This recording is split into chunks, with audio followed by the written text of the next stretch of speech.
कहा यहाँ पे कि हिमाचल प्रदेश को अपने पैरों पे खड़े करना है और उसको पैरों पे खड़ा करने के लिए हम वाटर सेस लगाएंगे। और वाटर सेस के नाम पे आप लोगों ने वाटर सेस कमीशन बना दिया और तो कोई फायदा नहीं हुआ। रिटायर लोगों को उसमें नौकरियां मिल गई।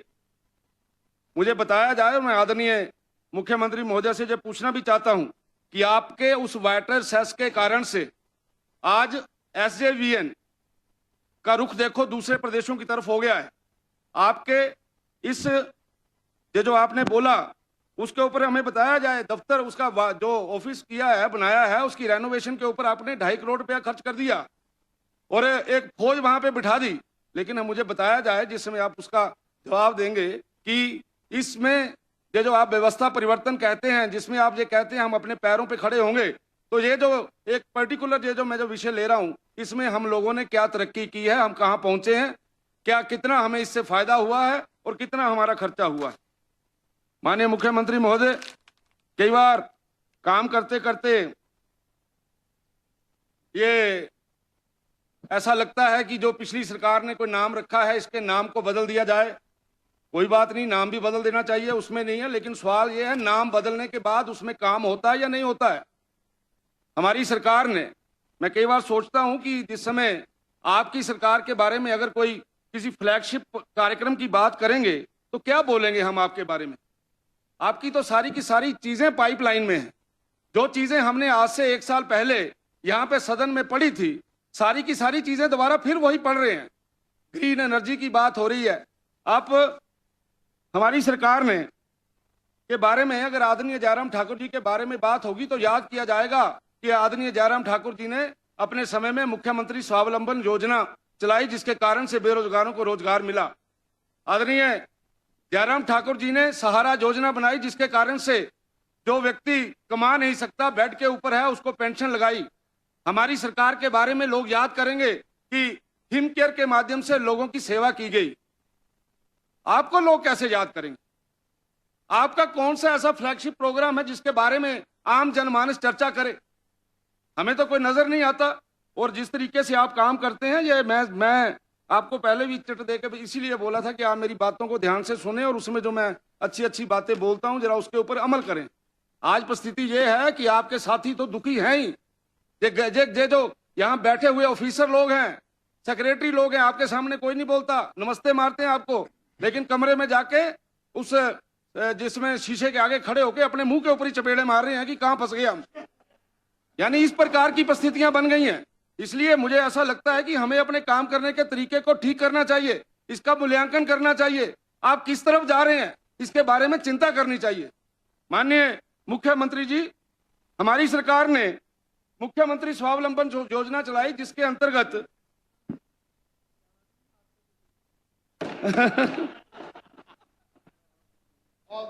मुख्यमंत्री स्वावलंबन योजना में मैं इसलिए बोल रहा हूं कि माननीय मुख्यमंत्री महोदय इन चीजों के ऊपर ध्यान दीजिए। मुख्यमंत्री स्वावलंबन योजना में हम 103 एक्टिविटीज थी जिसके ऊपर हम सब लोग मुख्यमंत्री स्वावलंबन योजना के माध्यम से बेरोजगार को रोजगार देते थे, पैरों पे खड़ा करते थे और लोगों को भी वहां से एम्प्लॉयमेंट मिलता था। आपने आके पहले तो उसकी गति को धीमा किया, 6 महीने आपने कुछ नहीं किया। और उसके बाद आपके यहाँ कांग्रेस के हमारे सभी लोकप्रिय विधायक बैठे हैं, कांग्रेस के कार्यकर्ता आपके जो गांव में बैठे हैं, उनसे पूछिए कि मुख्यमंत्री स्वावलंबन योजना के अंतर जिन लोगों ने अप्लाई किया था, आज उनकी स्थिति क्या है। आपके लगभग हमने 6 वर्षों में जो टोटल हिसाब लगाया है, आपका 1 वर्ष मिला के 6 वर्षों के अंदर टोटल 10,000 केसेस मुख्यमंत्री स्वावलंबन योजना में हुए हैं और आपके समय में 1 वर्ष के अंदर 900 के करीब ये जो है केसेस बनते हैं और लगभग 200 करोड़ रुपए की सब्सिडी जो है वो इसकी बनती है। आपने 200 करोड़ रुपए की सब्सिडी के अगेंस्ट केवल 50 करोड़ रुपया जो है वो रिलीज किया है।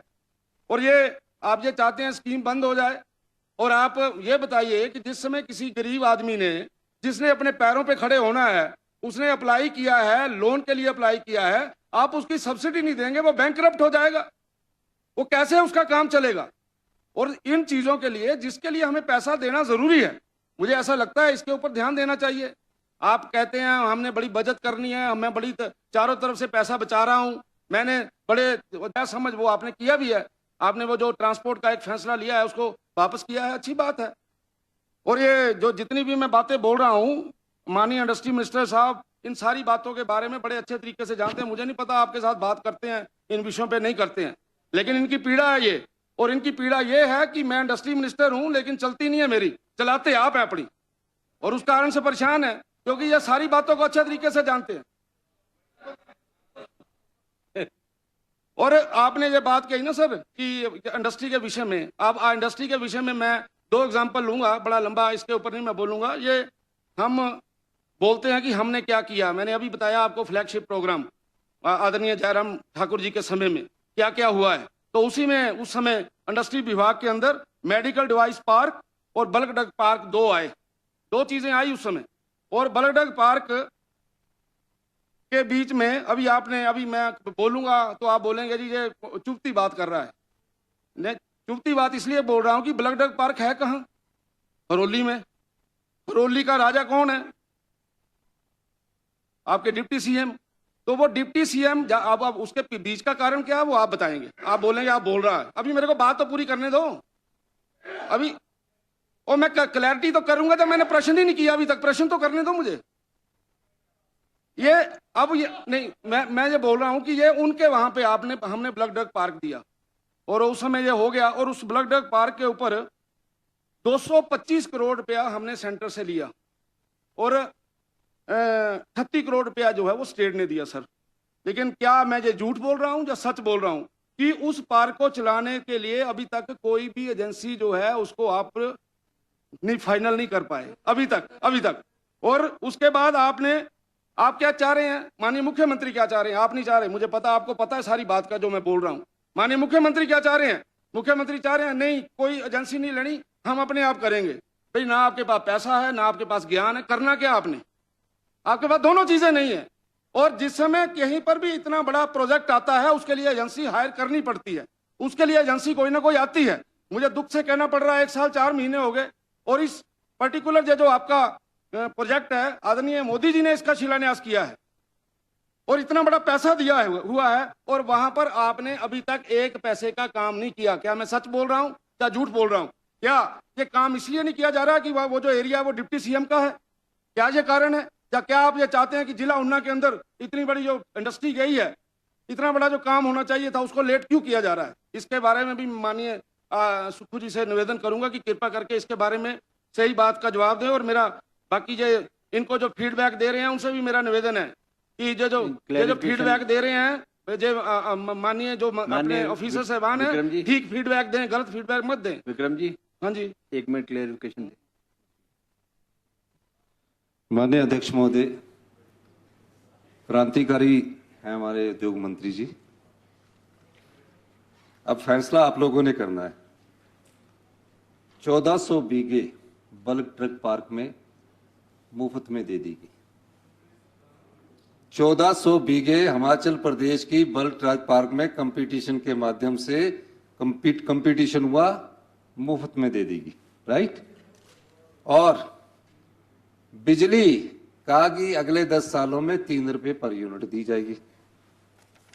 बिजली 3 रुपए पर यूनिट दी।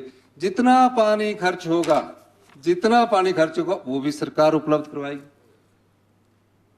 मैं इस स्टेट के इंटरेस्ट को बचाने के लिए बैठा हूं, इंटरेस्ट बेचने के लिए नहीं बैठा हूं। दूसरी बात, बल्क ड्रग पार्क की बात, मेडिसिन, मैं ये चीज इसलिए लाना चाह रहा हूं, इनको पता होगा कि किस प्रकार इन्होंने कंपटीशन करके 1400 बीघे की क्या हिमाचल में कीमत है और भारत सरकार से कितना मिलना है कि इस बल्क ड्रग पार्क को तैयार कीजिए और 1000 बीघा मिलेगा।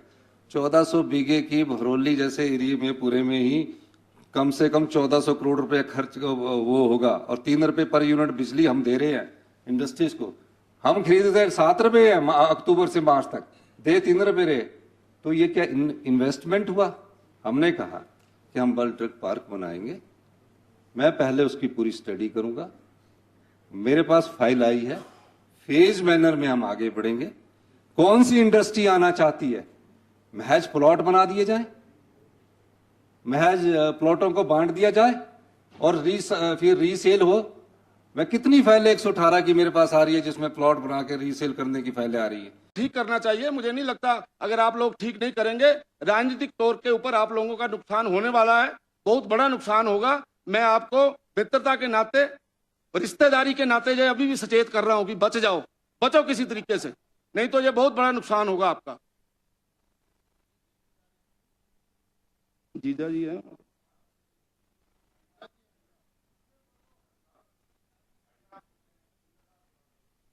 नहीं मैं जीजा ही बोलता, अब यहां से कितनी बार बोलना जीजा। चलो चलो ठीक है, अब यहाँ से जीजा जी बोलना ठीक नहीं है, कई तरीके के प्रश्न पैदा हो जाएंगे। ठीक है मेरे जीजा जी, लेकिन बोलना माननीय मुख्यमंत्री महोदय है जहाँ पे। ठीक है जी, आपने इंडस्ट्री एरिया के विषय में बात की है। इंडस्ट्रियल एरियाज जिला सोलन में, कुल्लू में, ऊना में, हमीरपुर में, बिलासपुर में आपने जो इंडस्ट्रियल एरिया खोल रहे हैं उसके ऊपर भाई सतपाल जी ने भी कुछ बोला है, लेकिन इसमें से 4 जगह के इंडस्ट्रियल एरिया तो उस समय के हैं जिस समय मैं इंडस्ट्री मिनिस्टर था। ये उस आपके समय में तो केवल 2 जो है वो नई बात की गई है, जिसमें मेरा ख्याल एक बिलासपुर का आता है और एक हमीरपुर का आता है। और अब आप ये बताइए कि आप नए इंडस्ट्रियल एरिया खोल रहे हैं, लेकिन आप ये इंडस्ट्रियल जो एरियाज हैं उनकी इंफ्रास्ट्रक्चर डेवलपमेंट के लिए आप कर क्या रहे हैं? हमारे समय में उसकी इंडस्ट्रियल इंफ्रास्ट्रक्चर डेवलपमेंट के लिए 50 करोड़ रुपए से लेकर 100 करोड़ रुपए तक हम रखते थे। आप कितना दे रहे हैं? 5 करोड़। आप मुझे बताइए 5 करोड़ के अंदर आप कौन सी इंडस्ट्रियल एरिया का इंफ्रास्ट्रक्चर डेवलपमेंट करेंगे? इसलिए ये जो इस प्रकार के जो आपके डिसीजन हैं इनको रिव्यू करना चाहिए, और जो आपको अच्छे ऑफिसर को अच्छी सलाह देती है उसको मानिए। ये जो आप कर रहे हैं इसके कारण से ना तो इंडस्ट्रियल एरिया डेवलप होगा, ना आपके पास कोई आएगा, और आपके पास कोई क्यों नहीं आएगा उसके बारे में भी मैं चर्चा करना चाहता हूं। माननीय 14 मिनट हुए हैं, सभी को आपने 20 मिनट दिए हैं, अब बीच में किसको मत लाइए काइंडली। मैं उसके बाद नहीं बोलूंगा, पूरा टाइम मुझे पता है कितना बोलना है। बोलने वाले बहुत है, और माननीय मुख्यमंत्री जी ने रिप्लाई भी करना 4 बजे। और 1 मिनट। हाँ बोलिए बोलिए माननीय मुख्यमंत्री जी प्लीज।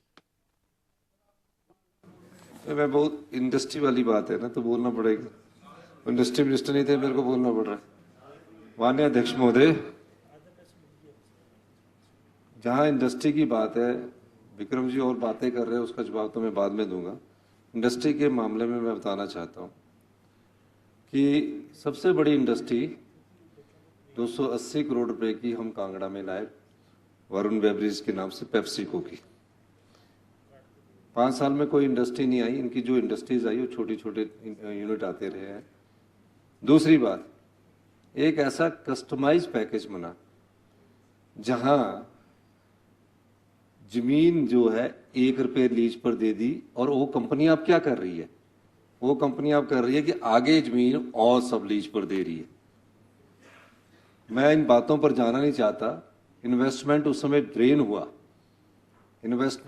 हुआ।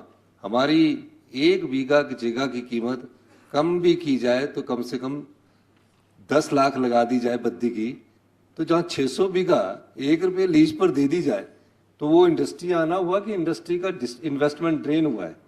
तो 4 कस्टमाइज पैकेज है। 4 कस्टमाइज में एक ने क्या किया, मैं इनके ध्यान में लाना चाहता हूँ। आपके मैं इसलिए ध्यान में लाना चाहता हूँ कि किस प्रकार आप हमें अधिकारियों के बारे में बोल रहे हैं, किस प्रकार 150 इंडो फॉर्म को 150 बीघा जगह 1 रुपये लीज पर दे दी, और आगे सब लीज कर रहा है। वो बोलता मैं इंडस्ट्री ला रहा हूँ, यानी कि आपने इंडस्ट्रियल डेवलपमेंट कार्य स्टार्ट करना था, उसकी जगह इंडस्ट्री को दे दी, और उनको बोला कि आगे मैं इंडस्ट्री बना रहा हूँ। उन चीजों की भी आप जानकारी रखे करिए।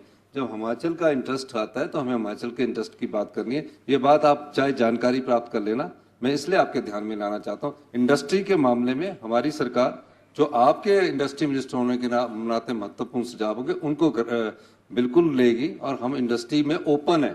कोई आए इंडस्ट्री लगाए, लेकिन इस शर्त पर इंडस्ट्री ना लगाए कि हमारी जमीन हो, उसके लीज के पैसे ना मिले, और हमारी बिजली जो है वो 3 रुपये पर यूनिट बिके। सर्दियों में अक्टूबर से मार्च तक हम 7 रुपये लेते हैं। और मैं इंडस्ट्री के मामले इसलिए बोलना चाह रहा हूँ कि जो कंज्यूमर स्टेट है, जीएसटी भी नहीं आता हमारे यहाँ इंडस्ट्री लगने के बाद जीएसटी नहीं आता। लोगों को क्लास 4 जो वहाँ लेबर लगती है वो भी बिहार यूपी की लगती है, क्योंकि हमारे लोगों की सोच नहीं है।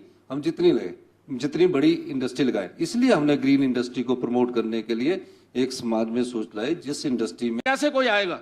इसी तरीके से इसको जैसा पढ़ा है सभी ने बोला है, सारी की सारी बिल्कुल क्लियर है। इसमें सच्ची क्या है, इसमें हमने कुछ खाया है क्या? हमने स्टेट के लिए किया है, कंपटीशन किया है। आज सामने अफसर बैठे हैं, इन्हीं लोगों की कैलकुलेशन है, इन्हीं लोगों ने उसको कैलकुलेट करके दिया है और उसमें हमने देखा कि हम पहले 3 में आए हैं इसलिए हमें मिला है। ये तो बिल्कुल ब्लैक एंड व्हाइट में है। लेकिन जैसा आप सोच रहे हैं उसके कारण से ना तो ब्लड ड्रग पार्क आएगा, ना लगेगा, ना मेडिकल डिवाइस पार्क आगे बढ़ेगा। ये मैं बड़े रिस्पॉन्सिबिलिटी के साथ बोल रहा हूँ। माननीय उपाध्यक्ष महोदय, इसमें बिल्कुल ठीक बोला आदरणीय जयराम ठाकुर जी ने कि आ रहा हूं, ये पूरा अभिभाषण राज्यपाल जी ने पढ़ा, किसी के चेहरे के ऊपर ना तो मुस्कुराहट आई और ना ही किसी का हाथ चला कि कोई अच्छा काम किया हुआ है। आप लोगों की इतनी बुरी हालत है, ये आप सब लोगों की जो चेहरे हैं और आप लोगों की जो एक्टिविटी है बताती है कि ये जो अभिभाषण है, जो लिखा है, जो इतना नीरस है और आने वाले दिनों में आपके ऊपर इतना बड़ा पंगा होने वाला है, आपकी हालत क्या होने वाली है अगले चुनावों में। इसलिए आपसे ना तो हाथ बजा, ना ही आपके चेहरे के ऊपर हंसी आई। और ये इसके बीच में जो भी चीज पढ़िए, कोई भी पेज निकाल लीजिए, हर पेज के ऊपर आपने केंद्र सरकार के सहारे के साथ पेज लिखा है। आपके पास अपना कुछ नहीं है और आप जो कुछ भी कर रहे हैं वो केंद्र सरकार के सहारे पे कर रहे हैं। मैंने और यहाँ पे आज प्रश्न लगा हुआ था, केवल 2 मिनट में बात खत्म करूंगा जी। एक ये जो प्रश्न लगा हुआ है, माननीय मुख्यमंत्री महोदय इसकी तरफ भी ध्यान दें। आज प्रश्न संख्या 1323, उसी तरीके से प्रश्न संख्या 1303 और आपने इसका जो जवाब दिया है 32,109 एक जगह की फिगर है कनेक्शंस की और दूसरी जगह की फिगर है 42,177। तो ये किसने बनाई है, किस अफसर ने बनाई है, जरा ध्यान दें। अगर इस प्रकार की इंफॉर्मेशन आप देंगे, मैं आपको लिख के दे दूंगा, अगर आपको याद नहीं रहेगा। एक ही प्रश्न, एक ही तरह के प्रश्न के उत्तर में 2 अलग-अलग आपके जो है वो आई जानकारियां आई हैं, जो कि बिल्कुल गलत है। इसको गुमराह करने की बात कही गई है।